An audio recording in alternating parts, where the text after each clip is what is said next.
हनुमानराय हे शक्ती, बुद्धी, भक्ती आणि निस्सीम सेवेचे प्रतीक मानले जातात. संकटनाशक म्हणून त्यांची ख्याती आहे. काही शास्त्रानुसार हनुमानाच्या अनेक विविध स्वरूपांचे पूजन केल्याचे विविध लाभ, फायदे, शुभ परिणाम आपल्याला प्राप्त होऊ शकतात. आज हनुमान जयंती आहे. हनुमंताचे नेमक्या कोणत्या स्वरूपाचे पूजन करणे लाभदायक मानले जातात जाणून घेऊया या व्हिडिओतून.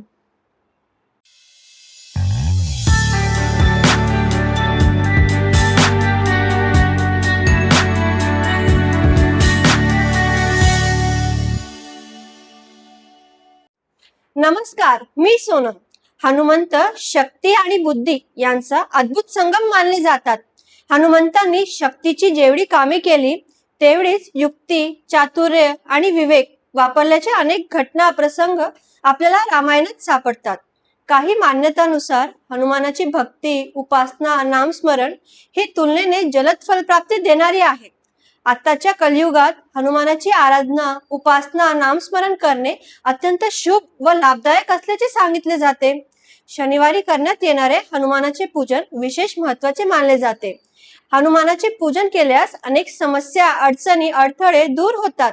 तसेच शनीची ढिया, दशा, साडेसाती यांचा प्रतिकूल प्रभाव कमी होण्यास मदत मिळते अशी मान्यता आहे. रामायणात हनुमानाची वेगवेगळे स्वरूप आपल्याला पाहायला मिळते. रामभक्त हनुमानाच्या विविध स्वरूपांची मूर्ती, प्रतिमा, तसबिरी यांचे पूजन केले जाते.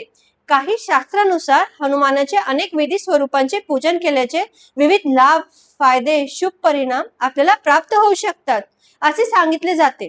हनुमंतांचे नेमक्या कोणत्या स्वरूपाचे पूजन करणे लाभदायक मानले जाते जाणून घेऊया या व्हिडिओतून. पहिले भक्त हनुमान. रामभक्त हनुमंतांच्या या स्वरूपाचे पूजन करणे लाभदायक मानले गेले आहे. या स्वरूपात हनुमान नेहमी राम नामात तल्लीन असलेले पाहायला मिळतात. हनुमंतांच्या या स्वरूपाचे पूजन केल्यास हाती घेतलेल्या कामात यश मिळून प्रगतीचे मार्ग प्रशस्त होतात. एकाग्रता, क्षमता वाढीस लागते. नियोजित ध्येय प्राप्त करण्यास येत असणाऱ्या अडचणी, समस्या दूर होतात अशी मान्यता आहे. दुसरे रूप सेवक हनुमान. हनुमानाचे सेवक हनुमान स्वरूपाचे पूजन उत्तम मानले गेले आहे. हनुमानाच्या या स्वरूपाचे पूजन केल्यास भाविकाच्या मनात काम आणि नातेसंबंधाप्रती समर्पणाची भावना निर्माण होते. काम करण्याचा उत्साह द्विगुणित होतो. अशा व्यक्तींना कौटुंबिक आणि कार्यक्षेत्रात या दोन्ही आघाड्यांवर विशेष स्नेह प्राप्त होतो. मान सन्मान प्राप्त होतात. तिसरे रूप वीर हनुमान. हनुमंतांनी रामकार्य करत असताना अनेक राक्षसांना धडा शिकवला. लंका दहन केले, लक्ष्मणांसाठी हिमालयात जाऊन संजीवनी बुटी आणली.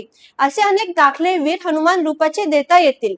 हनुमंतांच्या वीर हनुमान स्वरूपाचे पूजन केल्याने आत्मविश्वास, साहस, पराक्रम यांच्यात वाढ होत असते अशी मान्यता असल्याचे सांगितले जाते. चौथे रूप सूर्यमुखी हनुमान. सूर्यदेव हनुमंतांचे गुरु असल्याचे सांगितले जाते. सूर्याकडे पाहणाऱ्या हनुमानाची तसबीर स्थापित करून त्याचे पूजन करणे अत्यंत शुभ फलदायी मानले गेले आहे. असे केल्याने भक्तांना ज्ञान प्राप्ती होते. तसेच हाती घेतलेल्या कामातील समस्या, अडचणी दूर होऊन कार्यात गती प्राप्त होते. सूर्यमुखी हनुमंतांचे पूजन विद्या, प्रसिद्धी, मान, सन्मान, प्रगतिकारक मानले गेले आहे अशी मान्यता असल्याचे सांगितले जाते. पाचवे आणि शेवटचे रूप दक्षिणमुखी हनुमान. दक्षिणामुखी हनुमानाचे पूजन मृत्यूचे, भय आणि चिंताचे यांचे निराकरण करणारे ठरते असे सांगितले जाते. तसेच उत्तरामुखी हनुमानाची पूजा ही लाभदायक मानली गेली आहे. उत्तर दिशा देवतांची दिशा मानली गेली आहे. उत्तरामुखी हनुमानाचे पूजन केल्याने सर्व देवतांचे शुभ आशीर्वाद प्राप्त होऊ शकतात असे शास्त्र सांगते. बाजारामध्ये हनुमानरायाच्या या पाचही रूपांचे फोटो उपलब्ध आहेत.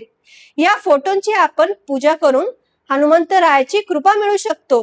याचबरोबर आपल्या परिसरात शोध घेतल्यास या 5 रूपांपैकी काही रूपातील हनुमानरायाची मूर्ती असलेली मंदिरे देखील सापडतात आपल्याला. आज विज्ञान तंत्रज्ञानाने कितीही क्रांती केली असली तरी मानवी जीवनातील संकटे निवारण करण्याचे तंत्र विज्ञान शोधू शकत नाही. ती ताकद फक्त अध्यात्म आणि भक्तीमध्ये आहे.